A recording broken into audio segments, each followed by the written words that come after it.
আজকের এই ভিডিওতে আমরা জানব স্পেনের অতীত, বর্তমান এবং ভবিষ্যৎ। একটি দেশ যেখানে রাজতন্ত্র, যুদ্ধ, সংস্কৃতি এবং আধুনিকতা একসাথে মিশে আছে।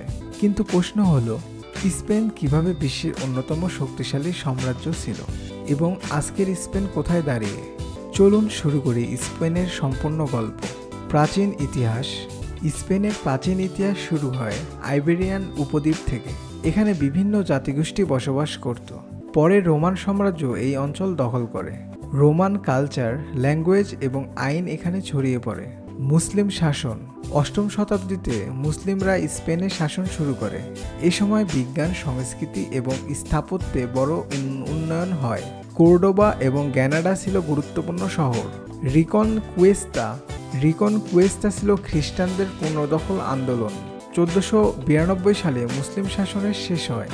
এরপর স্পেন একটি শক্তিশালী রাজ্যে পরিণত হয়। স্প্যানিশ সাম্রাজ্য। 15 থেকে 17 শতাব্দে স্পেনে ছিল বিশ্বের অন্যতম বড় সাম্রাজ্য। আমেরিকা, এশিয়া ও আফ্রিকা তাদের উপনিবেশ ছিল। এটি ছিল গোল্ডেন এজ। আধুনিক স্পেনের গঠন। সময়ের সাথে সাথে স্পেন তার শক্তি হারাতে শুরু করে। 20 শতকে গৃহযুদ্ধ হয়। পরে গণতান্ত্রিক সরকার প্রতিষ্ঠিত হয়। আধুনিক স্পেন। রাজধানী মাদ্রিদ। বার্সেলোনা একটি বড় শহর। ট্যুরিজম স্পেনের বড় শক্তি। প্রতি বছর লাখ লাখ পর্যটক আসে। অর্থনীতি। Tourism, agriculture, industry. স্পেন ইউরোপের বড় অর্থনীতির একটি। সংস্কৃতি। ফ্লামেনকো ডান্স। Spanish football culture. স্পেনের সংস্কৃতি বিশ্বজুড়ে জনপ্রিয়।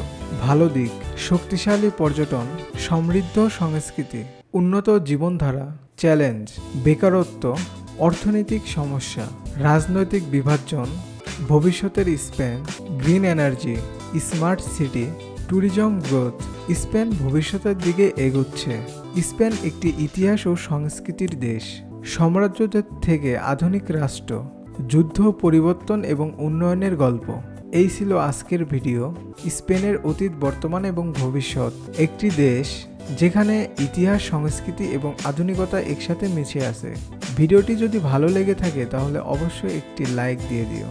আর তোমার মতামত কমেন্টে জানাতে ভুলবে না। তুমি পরবর্তী ভিডিওতে কোন দেশ দেখতে চাও কমেন্টে লিখে জানাও।